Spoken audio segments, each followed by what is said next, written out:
Hey there, welcome to the channel. So Tara has requested beef and mushroom rice for dinner tonight, so let's make some. I'm Jamie with SavorySaver. I share gluten-free recipes, tips, tricks, and resources to make your gluten-free lifestyle easier. So please consider hitting subscribe and let's get started. I made this recipe a few weeks ago and Tara has really enjoyed it, so she's asked for it again already. So I told her I would make it again and film it this time for you guys. The original recipe comes from southerndiscourse.com. I will link below to the full recipe and the original recipe.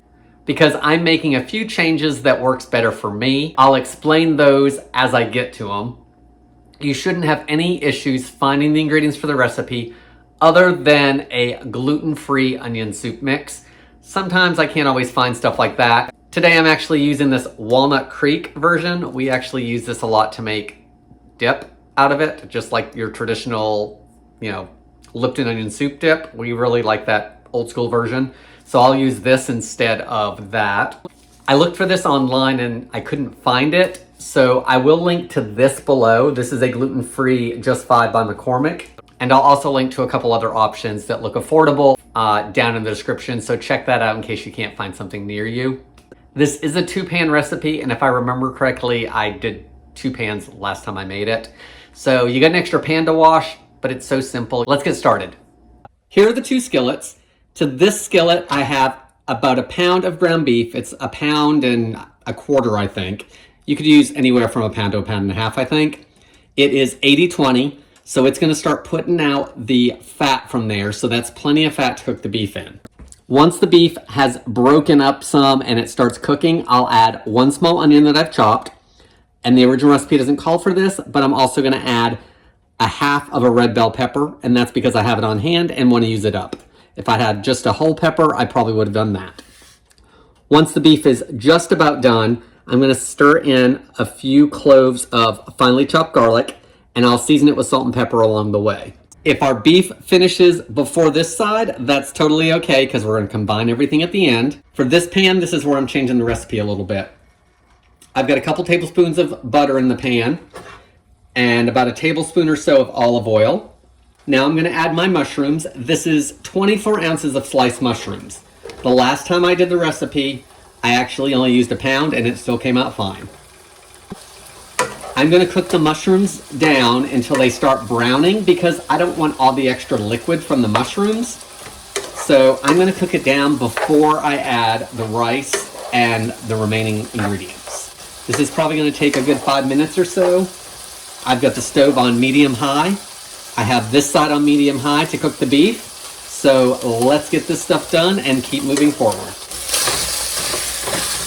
The beef looks like it's cooking pretty good, so I'm going to add the peppers and the onions. Keep breaking everything up. So the mushrooms are cooking pretty good, but I'm still going to keep cooking them down some. So while this continues to cook, I'm going to season it just a little bit. We'll add the garlic just at the end, probably when I turn the heat off, just because it's going to be done early before the other stuff. Instead of using salt, it's about a 1/4 teaspoon according to the recipe, but guys, salt and pepper's to taste. Instead of salt, I'm going to use this Trader Joe's Mushrooming Company umami seasoning. I'm just going to sprinkle a little bit in. Give it a stir. Some black pepper as well. I'm going to saute it a little bit longer until it browns up just a little more, and then we'll look and see if it needs to actually be drained. My beef is looking pretty good, so I'm just going to drain some of that fat off. I'm just going to take a paper towel and get it in there and soak up some of that fat. We don't have to worry about all of it, guys, but we'll get some of it. All right, so I've turned the heat off. I'm going to add in my garlic. Stir it in. It's going to cook on the residual heat. So my heat's off. It's just on the burner. I'm just going to let it hang out until we need it. So our mushrooms have cooked down really well, and there's still some liquid in there. I'm okay with that. That's concentrated flavor from the mushrooms. So I'm not going to worry about that little bit of liquid. Some of it's going to be grease from the oils that didn't evaporate, and some of it's a little bit of water. The recipe calls for 1.5 cups of rice. I'm only using a cup because 1.5 cups for just Tara and I is a lot of rice. So I'm going to use a cup, and I'm going to stir it around just to absorb some of that liquid and to coat the rice. The recipe does not say to do this, by the way, but I'm doing it anyway. Next, I'm going to add this French onion soup base that's gluten-free. And I don't remember how much I added last time, so we're going to add 2 tablespoons. And I'm also going to add some dried minced onions just because I want to make sure there's plenty of dried onion in there to give that whole base dried onion soup mix texture. Give it a quick stir. I'm going to cook the rice in beef broth, and you guys know I love my concentrate, but because we already have that soup base in there, I don't want to oversalt the dish.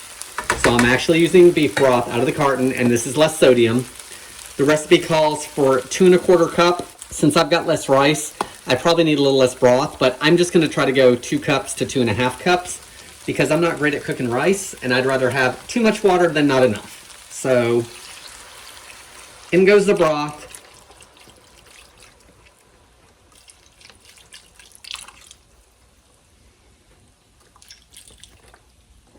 It feels like I have about half a container left. Let's give everything a good stir. The rice has come up to a boil, so I'm going to put a lid on it. I'm going to reduce the heat down to low, and you want to cook it anywhere from 15 to 20 minutes until the rice is cooked and tender. If it gets a little dry before my rice is done, I'll add a little more broth. So let's jump ahead to the finished rice. It's been 20 minutes. I checked it at 15 and the rice wasn't quite done. So I added a little more broth and then cooked it for another 5. I just tested it again. The rice is perfect. So there's a little bit of liquid in there still, but that's not going to hurt anything. Let's add our ground beef mixture. It's cooled off, but it's going to warm right back up once it gets in here. The final thing I'm going to do is stir in a couple tablespoons of chopped chives. You could also use green onion or parsley or none of that, whatever you want to do. Do one final check for salt and pepper to see if you need anything else, and then it's ready to serve. So let's move over and give it a try.